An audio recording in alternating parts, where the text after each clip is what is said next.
जय सद्गुरुदेव सभी को, आप सभी का चरण स्पर्श, क्योंकि मैं आप सबसे छोटा हूं और आप सभी गार्जियन स्वरूप हैं, इसलिए आप सभी को मैं नमन करता हूं, प्रणाम करता हूं।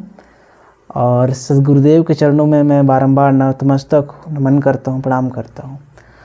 और आज मैं कुछ बात जो है आप लोग के बीच रखना चाहता हूं, अपने भावों को, अपने विचारों को।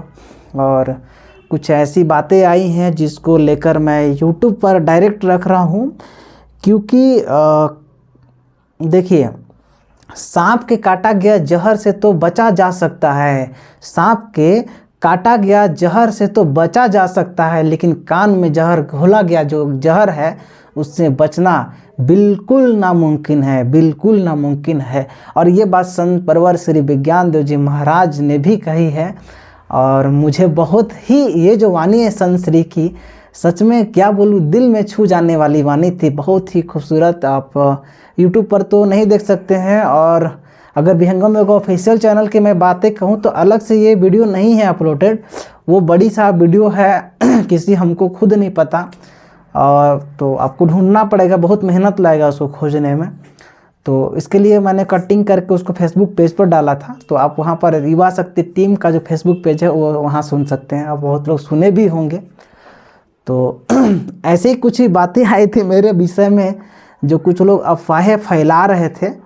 तो कल जैसे ही कल एक व्यक्ति ने मुझे मैसेज कॉल किया, तो उन्होंने बताया, हमारे शुभचिंतक हैं युवा शक्ति टीम के लिए, हमारा बहुत ही सपोर्ट किए हैं, उनको मैं सच में बहुत बहुत धन्यवाद करता हूँ, आपको नमन करता हूँ मैं, जो हमारे साथ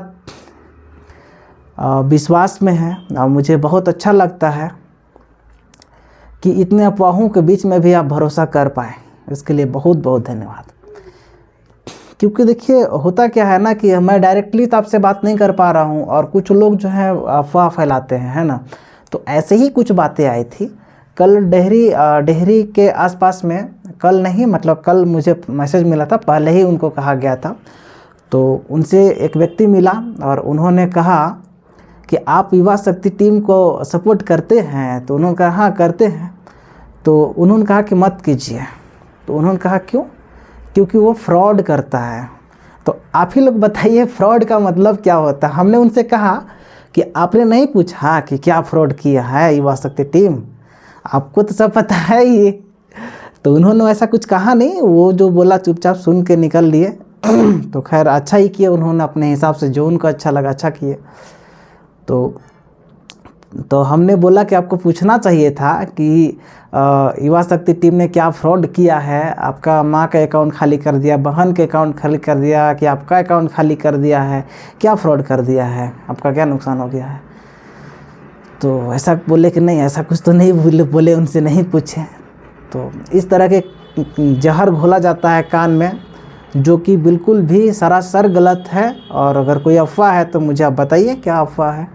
दूसरी बात, मैं सारी बातों को इस वीडियो में 10 मिनट 12 मिनट 15 मिनट जितना भी लगे, थोड़ा सा धैर्य होकर आप लोग सुन लीजिए, समझ जाइए कि आखिर बात क्या है।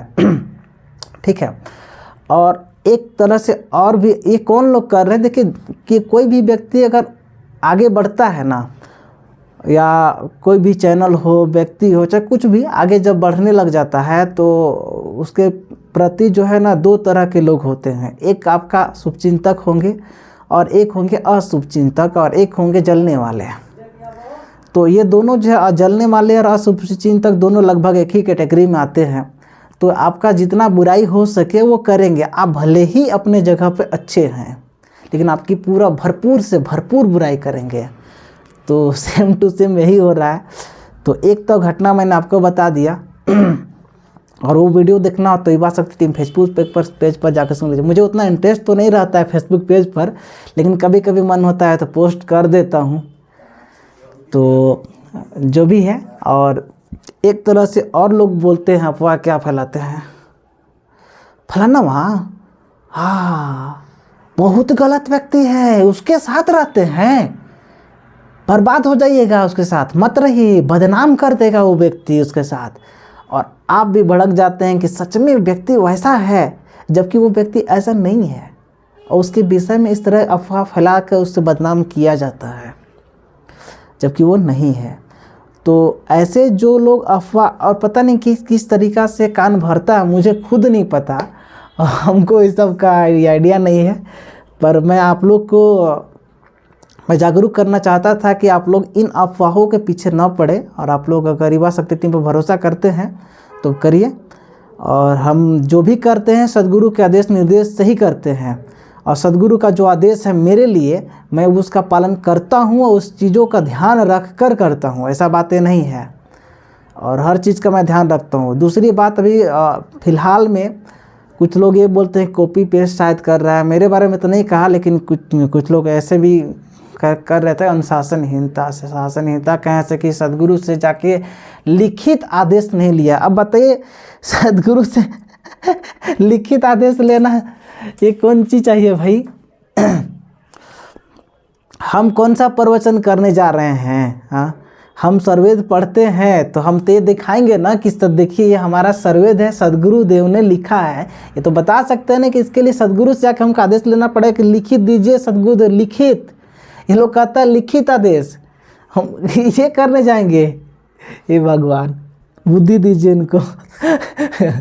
चलिए क्या बोले इन लोग का हम, तो यही बातें हैं। और रही बात कि ये अनुमति वाला, तो एक मैं छोटा सा एग्जांपल देना चाहूँगा। जैसे रिलायंस कंपनी है ग्रोसरी का, आप लोग भी गए होंगे, सामान खरीदे होंगे, और विहंगम योग के बहुत सारे जो सेवक शिष्य होंगे सभी जाते होंगे, बहुत लोग जाते हैं।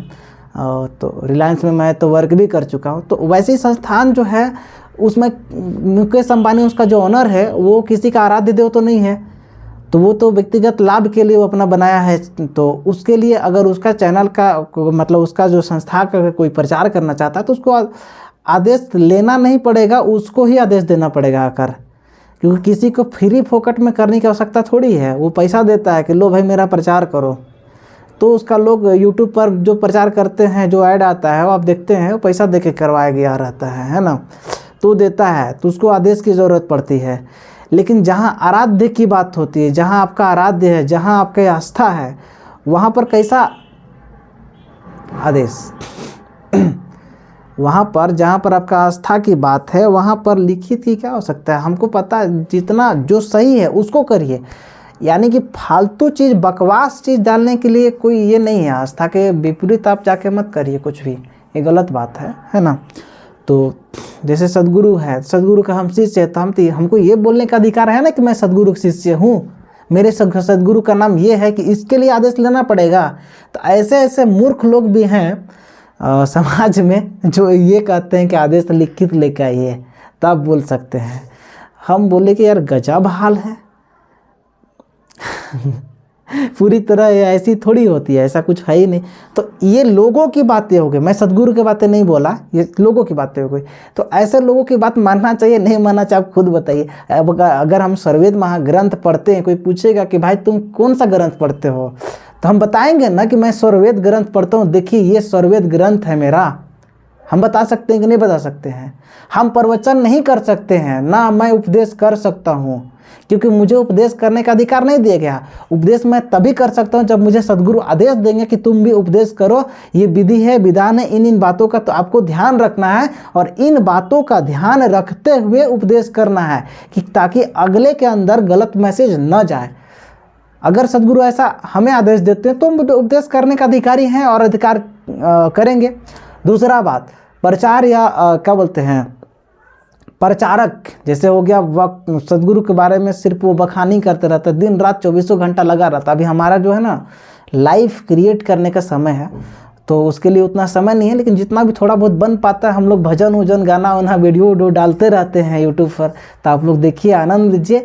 बाकी ये जो कान भरने वाले, जहर घोलने वाले लोग हैं, सोशल मीडिया टीम के नाम से भी कुछ लोग अफवाहें फैला रहे हैं, तो ऐसे लोगों पर ध्यान नहीं देना है, क्योंकि बहुत लोग ऐसे भी हैं जो बहुत नज़दीक रहकर भी आदेश का पालन, जो कहा जाता है कि यह मत कीजिए, वो लोग करते रहते हैं। और दूसरी बात, मैंने देखा है कि जुबान पलटते लोगों को, खड़े जुबान पलट लेगा लोग। आपको अभी कुछ बोला और तुरंत जाके आगे पलट जाएगा, आपके साथ आपका गुणगान गाएगा, और आप जिस अपोजिट व्यक्ति के पास जाएंगे, अगर आपसे वो शक्तिशाली है तो उसके तरफ तुरंत पलट जाता है। ऐसा मेरे लाइफ में मैं देखा हूँ। तो जहर घोलने वाले व्यक्ति से आप बचिए। जो भी लोग कर रहे हैं, मैं पता है कि आपका हो सकता विश्वासजनक लोग हो, फिर भी बचिए। क्योंकि अगर विश्वासजनक है और अगर वो अच्छा व्यक्ति है तो किसी का निंदा शिकायत करेगा ही नहीं, और वो भी झूठा। जयप्रकाश सिंह कैसा है आपको बताता हूँ। मैं ऐसा हूँ कि अगर मेरे पास अगर 50 पैसा भी है ना किसी का, तो मैं वो भी लौटा देता हूँ। 50 पैसा की बात कर रहा हूँ, अब तो बंद हो चुका है ना। 1 रुपया हो, कुछ 1 चवन्नी भी हो ना, तो हम लौटा देंगे। दूसरी बात, अगर आपका 1 करोड़ रुपये भी मेरे पास है ना, तो उसमें से 1 चवन्नी भी मैं नहीं छू सकता हूँ। हाँ, सुरक्षा कर सकता हूँ, छूछा नहीं कर सकता हूँ, जब तक आपकी आदेश ना हो। अगर कोई मुझे बोले लो इतना रुपये इतना में से तुम इतना खर्च करना, तो उससे कहीं न कहीं मैं कम ही खर्च करूँगा, और बाकी पैसा उसका वापस कर दूंगा मैं। ये मेरा आदत है, आज से नहीं, बचपन से ही मेरा आदत है। ना मेरे माँ पिता कभी किसी के साथ फ्रॉडगिरी या बदमाशी करने कभी कोई नहीं सिखाया है। हाँ, अगर आपके माँ पिता सिखाए होंगे, जो लोग मेरे अपोजिट काम कर रहे हैं, तो अलग मैटर है। आपके माँ पिता ने क्या संस्कार दिया मुझे नहीं पता, तो ही जानेंगे। बाकी आप लोग जो कर रहे हैं उसके लिए मुझे कोई आपत्ति नहीं है। लेकिन मैं, हाँ, आप सभी जितने भी युवा शक्ति टीम यूट्यूब का जो व्यूअर है, उनके लिए ये मैं वीडियो बनाया था, ताकि आप लोग जानिए कि सच्चाई क्या है। और ऐसा कोई बातें नहीं है। और युवा शक्ति टीम यूट्यूब चैनल पर अगर कोई गलत वीडियो है तो आप मुझे बता सकते हैं कि ये गलत है, तो हम मान सकते हैं, कोई भी ये नहीं है। दूसरी बात, ना तो किसी से जयप्रकाश सिंह किसी से चंदा वसूलने जाता है, नहीं जाता हूँ मैं कहीं भी। हमको जो मिलता है, जो मेहनत करता हूँ, जितना आता है, मैं उतना ही से खुश रहता हूँ, उतना ही करता हूँ। मैं अभी पढ़ाई लिखाई कर रहा हूँ, अभी तो भाई ज़िंदगी बनाने का समय है, और यही सब चक्कर में फंस जाएंगे तो गलत बात है ना, सही नहीं है। तो आप लोग सपोर्ट करिए युवा शक्ति टीम को। बाकी जो अफवाह है, उन अफवाहों पर ध्यान बिल्कुल नहीं देना है। क्योंकि देखिए, होता क्या है ना कि बुराई करने वाले लोग तो है ही, तो उनका कोई इलाज नहीं है। बस इलाज एक ही है कि जो बुराई करने वाला व्यक्ति है, जो किसी की बुराई कर रहा है, उससे दूर हो जाइए। मैं किसी के यहाँ बुराई करने नहीं आया, बस मैं आगाह करने आया था। ये मैं बताने के लिए आया था कि आप लोग ध्यान मत दीजिए ऐसे लोगों पर, और भोले भाले लोगों को ऐसे ही बहला फुसला के गलत से गलत काम करवा लिया जाता है, और मज़ा ले लेता है तीसरा वाला व्यक्ति। तो ऐसे लोग से बचिए, जो सीधा बोलते हैं कि फलानवा तो गलत व्यक्ति है। अरे आपको अगर हमको जानना है तो मेरे करीब आइए, बताएंगे आपको हम कैसा है क्या है। आप मुझे देखिएगा तो खुद समझ आइएगा, है ना। तो कान भरे हुई बातों पर ध्यान नहीं देना है ना। चलिए ठीक है, यही बातें के लिए मैंने आपसे ये वीडियो बनाया था। तो आप सभी वीडियो को शेयर कर दीजिएगा, ताकि सच्चाई सब तक जाए। और वो लोग भी ऐसे कान घोरने वाले, हो सकता है बहुत लोग सदगुरु की भी बुराई करते हैं, जो कि बिल्कुल गलत है। दुनिया में एक ही तो है जो सदगुरु, जिस पर हम भरोसा कर सकते हैं। बाकी लोग तो जुबान पलटते देरी नहीं लगता है, तुरंत जुबान पलट लेता है। हमने ऐसा नहीं कहा था, कहा है, थोड़ी देर के बाद कहेगा ना नहीं हमने ऐसा नहीं कहा था, हाँ नहीं कहा था। तो आप फंस जाइएगा ऐसे लोगों के चक्कर में। तो ऐसे जो जुबान पलटने वाला व्यक्ति है, या फिर कान में जहर घोलने वाले व्यक्ति हैं, उनसे बचिए। मेरे प्रति तो बहुत लोग हैं जो कान में जहर घोल रहे हैं, घोलने का काम कर रहे हैं लोगों के बीच में। खैर, आपका संस्कार है, आपके मम्मी पापा शायद ऐसे ही संस्कार दिए होंगे, इसीलिए ऐसा आप काम कर रहे हैं। तो आप करिए, आपके लिए आज़ादी है। हाँ, लेकिन आप जो व्यूअर्स हैं, हमारे जो शुभचिंतक हैं, और अन्य सभी से मैं यही कहूँगा कि आप लोग सपोर्ट करिए युवा शक्ति टीम पर, इन लोगों पर ध्यान न दिया जाए। और मैं ऐसे लोगों के लिए भी सदगुरुदेव से प्रार्थना करता हूँ कि हे सदगुरुदेव, हे प्रभु, हे मेरे आराध्य देव, आप मेरे फल फूल सब कुछ आप ही हो। आपसे मेरी प्रार्थना है कि आप ऐसे लोगों को बुद्धि दे, ताकि वे ऐसे गलत काम करने से बचें। और यही प्रार्थना और यही कामना के साथ मैं इस वीडियो का समापन करता हूँ। जय श्री सदगुरुदेव।